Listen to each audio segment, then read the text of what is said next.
So I saw the Obsession movie this past weekend. Finally saw it. I was late to the party. I would have seen it when it first came out, but my movie game has been bad for over a decade now.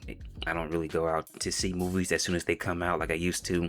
So it was streaming on Amazon and it was on sale for $3.78. So I was like, okay, that's a great deal. I'll just go ahead and rent this thing and see what all the hoopla is about.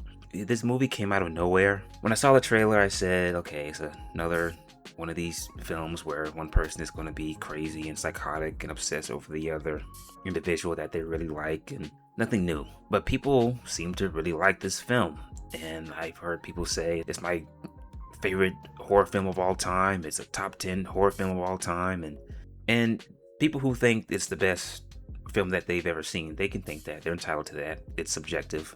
Movies are subjective. But people who are saying it's the best horror film ever made, and if someone were to try to tell me this is the best film ever made, I'd be like, I don't know about that.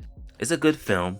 The film starts off strong. Like the first 17 minutes are strong. I'm enjoying it, and I'm like, okay, am I going to be one of these people that ends up really liking this film when I'm done with it? So one of the main characters in the film is named Bear, and he really likes this girl that he works with, and it seems like he's known her for most of his life, named Nikki Freeman. And in the beginning, he's rehearsing this confession, a confession that you would hear in a Hallmark romantic movie, or you probably hear the words he was using in the confession in a song, something that you wouldn't say to another human being, okay?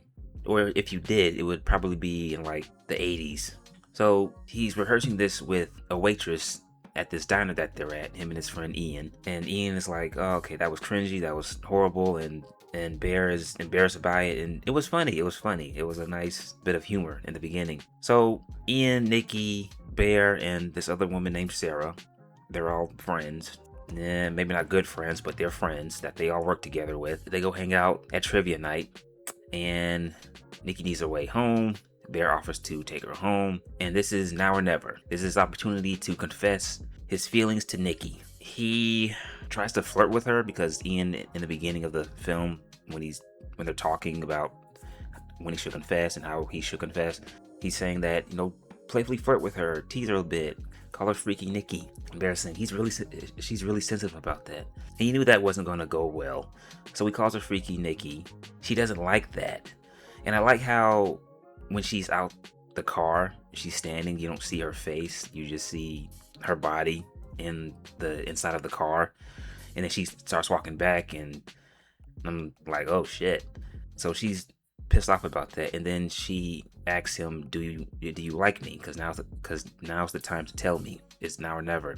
She's actually putting in her 2 weeks, so she won't be working at this record guitar shop that they work at. So she wants him to be honest and tell her how he feels. He doesn't. So he makes this wish. He gets this one wish willow, this wooden stick that he got from the store before he met up with his friends. So he says, I wish Nikki loved me more than anybody else in the whole fucking world. He breaks the stick. The wish immediately comes true. She's standing outside her house, and you can't see her because it's dark outside, and she's like covered in darkness.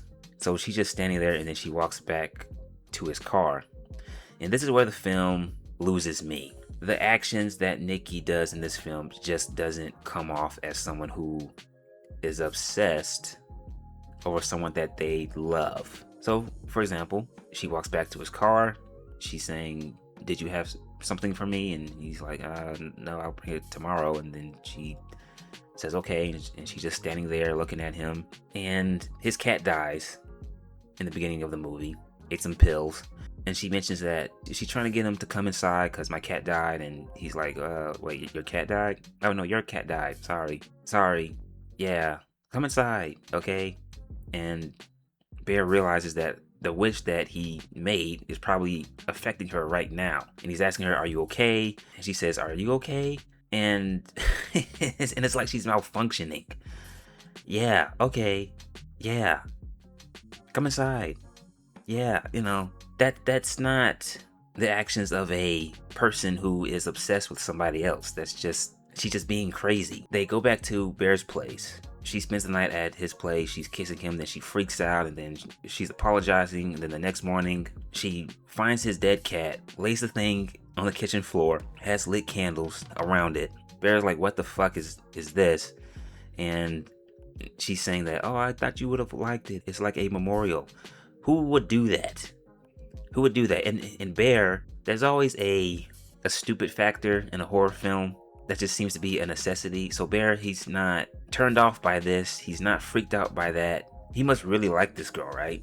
If someone dug up a dead animal of mine, well, he didn't really bury it. He put it in a trash bag. But if someone brought a dead animal into my house, set it up, candles, and put a little cloth under it, even if I liked that person, I would be freaked out. I would be thinking, you need some help. You need to go to a place where straitjackets are dress code. And as the film goes on, she starts acting normal. They start hanging out. They start acting like a couple. And Ian and Sarah are bothered by the fact that how obsessed and how just all of a sudden they started dating one another. There are parts to this film that you can see coming.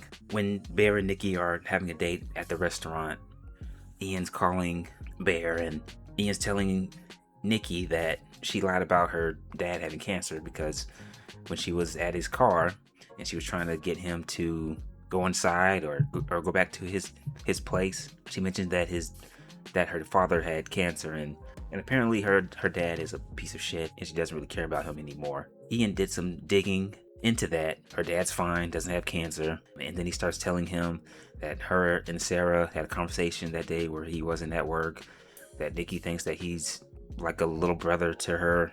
And of course, my reaction, of course, that's the case, right? Of course she's not all that into him, even though they seem to be pretty close. And Nikki is talkative to Bear. She likes Bear. She calls Bear.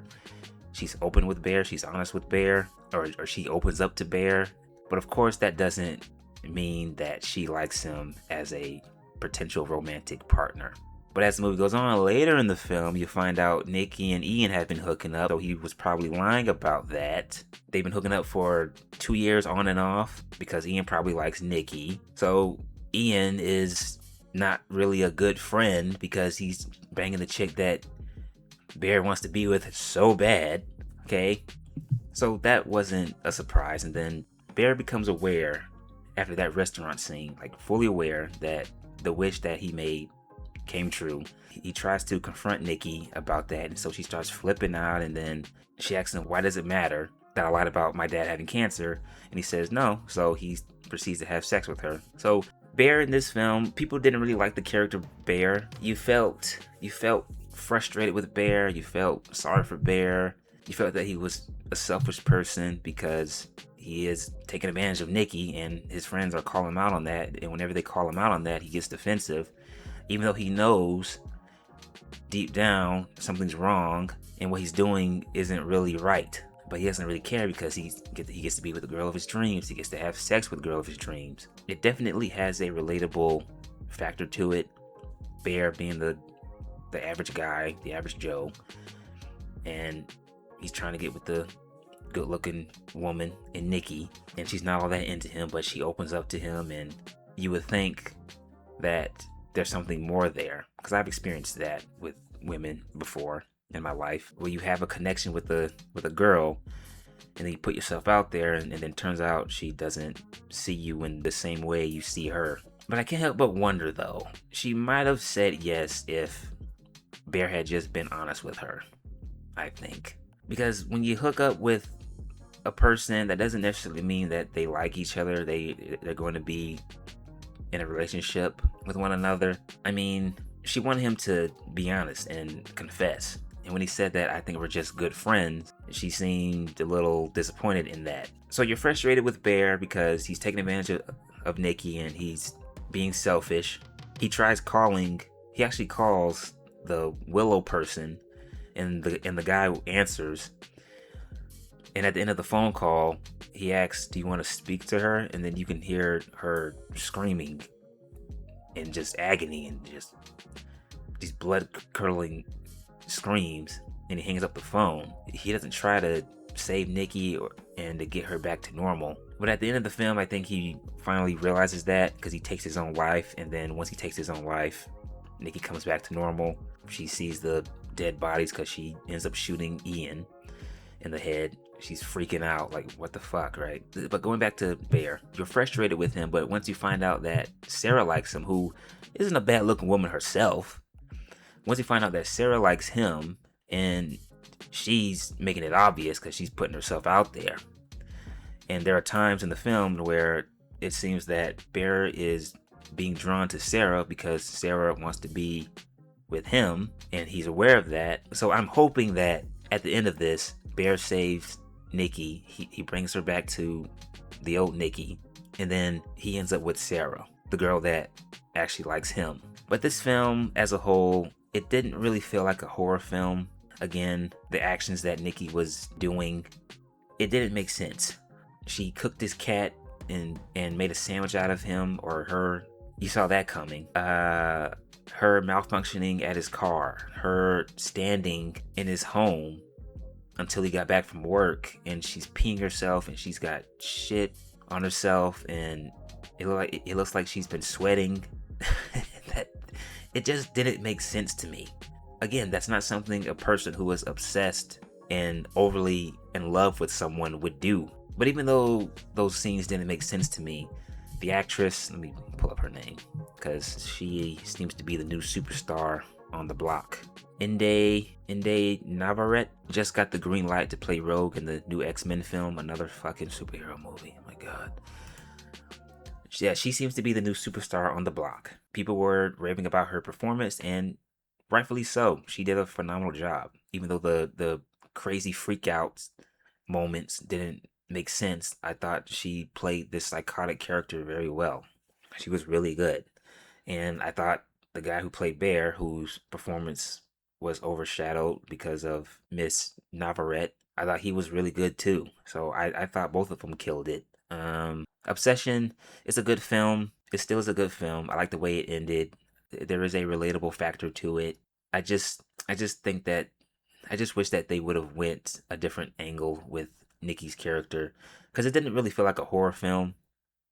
All right, it just felt like a what the fuck is this? Why is she doing this? This doesn't make sense. These aren't the crazy actions of a person who really loves someone more than anything. I wouldn't be surprised if they made an Obsession too. They can, I think. If you want to stick with Nikki, maybe you could do a film. Well, maybe not.